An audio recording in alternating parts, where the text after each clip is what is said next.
Hello everyone, कैसे हैं आप सब। उम्मीद करता हूँ आप सब स्वस्थ होंगे, मस्त होंगे और पढ़ाई में बिल्कुल व्यस्त होंगे। बढ़ते हैं आज के टॉपिक में। देखिए, इससे पहले जो हम लोगों ने टॉपिक कवर किया था मेजोटनिज्म इन श्रीलंका और एकोमोडेशन इन बेल्जियम, ठीक है।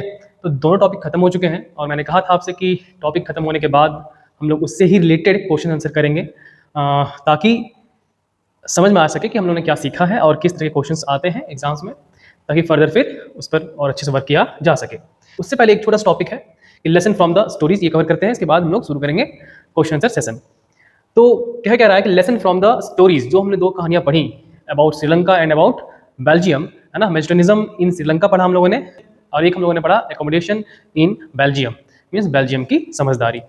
कि दोनों ही कहानियां जो हम लोगों ने पढ़ी, उस कहानी से सीख तो हम लोगों को लेनी चाहिए। पहली जो कहानी थी श्रीलंका की, उसमें यह बताया गया कि अगर कोई मेजोरिटी ग्रुप डोमिनेंस स्थापित कर लेता है, तो देखिए जहां मेजोरिटी ग्रुप है उसका डोमिनेंस तो रहेगा ही रहेगा।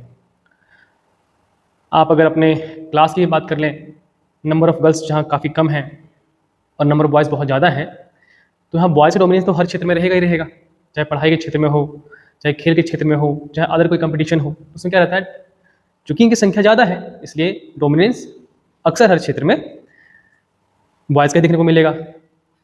वैसे ही देश के साथ भी होता है, राज्यों के साथ भी होता है और अन्य क्षेत्रों के साथ भी, कि जहाँ की जनसंख्या में जिस ग्रुप का मेजोरिटी होता है वही ग्रुप अक्सर डोमिनेंस करते हैं, ठीक है। तो डोमिनेंस से दिक्कत नहीं है।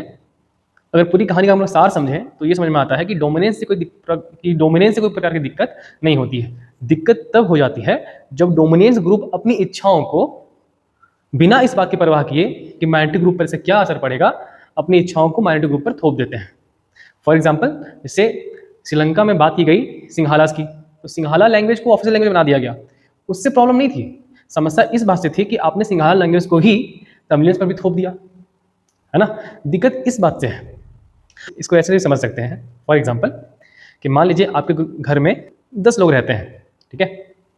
भाई बहन, मम्मी पापा, चाचा चाची, दादा दादी सब मिला करके लोग 10 लोग रहते हैं। उन 10 लोगों में 9 लोगों की पसंद ऐसी है कि वो सिर्फ और सिर्फ नॉनवेज खाने पे जोर देते हैं, तो ज़्यादा पसंद उन्हें वही है, और अक्सर आपके घर में आए दिन नॉनवेज बनता है। आप इकलौते ऐसे ग्रुप हैं या इकलौते ऐसे व्यक्ति हैं उस जगह पे जिनको नॉनवेज बिल्कुल भी पसंद नहीं है, एकदम देखना पसंद नहीं है, खाने बात तो बहुत दूर है। ऐसे में दो चीज़ें हो सकती हैं।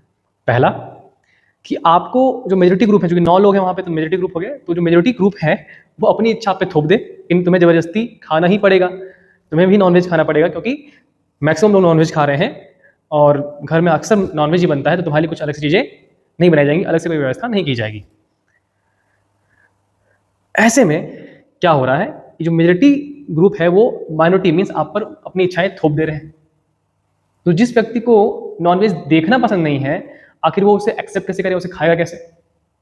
तो क्या होगा, आप तो इस बात से बड़े खुश होंगे कि जबरदस्ती जो नॉनवेज खिलाया जा रहा है आपको, है कि नहीं। तो क्या होगा, इसमें आपकी जो भावना है या आपकी जो सोच है या आपके जो सेंटिमेंट्स हैं उसको बहुत ज़्यादा झटका लगेगा, और आपके बीच और मेजोरिटी ग्रुप जो है, आपके फैमिली मेम्बर्स के बीच जो है वो फिर कन्फ्लिक्ट शुरू हो जाएंगे, और कहीं कहीं कन्फ्लिक्ट इतना बढ़ सकता है कि आप घर छोड़ के फिर कहीं और भी जा सकते हैं। कहने का मतलब ये है कि डोमिनेंस से दिक्कत नहीं हो रहा, लेकिन जब मेजोरिटी वाला ग्रुप जो है वो अपनी विल को अगर माइनॉरिटी पर थोप दे तो दिक्कत है। दूसरा तरीका क्या निकल सकता है यहाँ पर,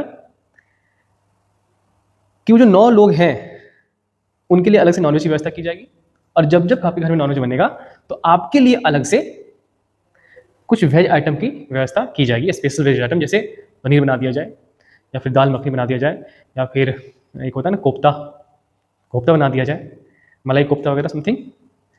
तो इससे क्या है कि जो वो ग्रुप है जिनको नॉनवेज पसंद है वो भी खुश हैं, और एक दूसरा ग्रुप जो माइनॉरिटी में है वो भी खुश है, क्योंकि उसे उसके पसंद की चीज़ें मिल गई। तो ये पूरी बात या पूरी कहानी जो मैंने सुनाया, उसके पीछे रीज़न सिर्फ यही था कि आप ये समझ सकें, किसी मेजोरिटी ग्रुप के डोमिनेंस से दिक्कत नहीं होती है। दिक्कत तब होती है जब मेजोरिटी वाला ग्रुप जो है वो अपनी इच्छाओं को माइनॉरिटी ग्रुप पर थोपना शुरू कर दे, ठीक है। आई होप कि यहाँ से आपको समझ में आई होंगी। तो श्रीलंका के साथ जो केस था उसमें दिक्कत इस बात से नहीं थी कि श्रीलंका में सिंघालाज का डोमिनेंस स्थापित हो गया था। दिक्कत इस बात से थी कि जो सिंघालाज की जो विल्स थे या मेजोरिटी ग्रुप का जो विल्स था उसको तमिलियंस पर जबरदस्ती थोपा जा रहा था, और इस बात से कोई फर्क नहीं पड़ रहा था कि माइनॉरिटी ग्रुप पर इसका क्या असर पड़ रहा है या माइनॉरिटी ग्रुप के मन में क्या भावनाएं आ रही हैं, क्या फीलिंग्स आ रहे हैं। इस बात से उनको कोई फर्क नहीं पड़ता। तो यही था मेजोरिटिज्म भी। तो मेजोरिटिज्म जो है वो यही कहता है, मीन्स बहुसंख्यकवाद का जो नीति है वो यही कहता है कि जो मेजोरिटी ग्रुप है वो अपने देश में अपने तरीके से शासन व्यवस्था चलाता है, बिना इस बात की परवाह किए कि उसका असर माइनॉरिटी ग्रुप पर क्या पड़ेगा या माइनॉरिटी ग्रुप की क्या इच्छाएं हैं, क्या डिमांड्स हैं, इस पर इस बात की कोई चिंता नहीं की जाती है। ठीक है, तो दोनों कहानी से शिक्षा ये मिलती है कि देखिए, कहने को दोनों देश जो है वो लोकतांत्रिक देश है ना, दोनों जगह पर डेमोक्रेसी है, लेकिन बेल्जियम और श्रीलंका दोनों ने अपनी डाइवर्सिटी को एकोमोडेट करने के लिए अलग अलग तरीके अपनाए। बेल्जियम से हम ये सीख सकते हैं कि बेल्जियम लीडर्स ने ये कहा कि leaders have realised that unity of the country is possible only by respecting the feelings and interest of different communities and religion.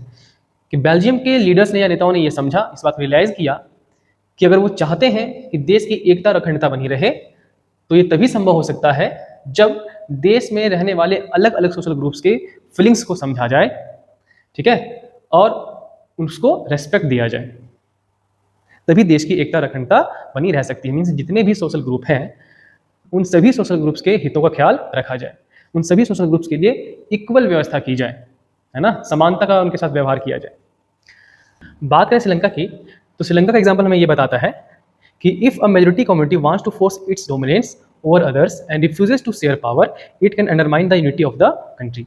देखिए, समझने वाली बात यहाँ पर यह है कि श्रीलंका का उदाहरण ये बता रहा है कि अगर मेजॉरिटी कम्युनिटी जो है वो अपना डोमिनेंस को माइनॉरिटी पर थोप दे या पावर को शेयर करने से रिफ्यूज़ कर दे, है ना, कि पावर शेयरिंग अगर ना करना चाहे मेजॉरिटी कम्युनिटी विथ माइनॉरिटी, तो ऐसे में स्थिति खराब हो जाती है और यह देश की एकता और अखंडता दोनों के लिए फिर खतरा साबित होता है।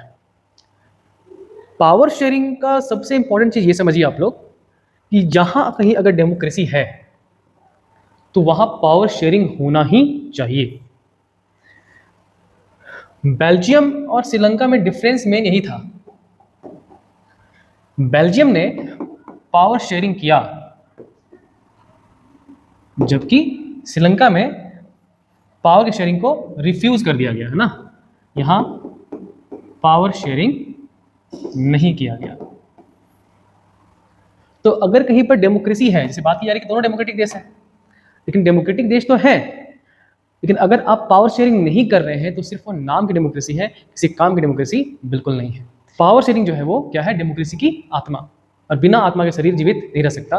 वैसे ही बिना पावर शेयरिंग के डेमोक्रेसी जीवित नहीं रह सकती है, डेमोक्रेसी फिर मर जाएगी, मरी हुई डेमोक्रेसी कहलाएगी।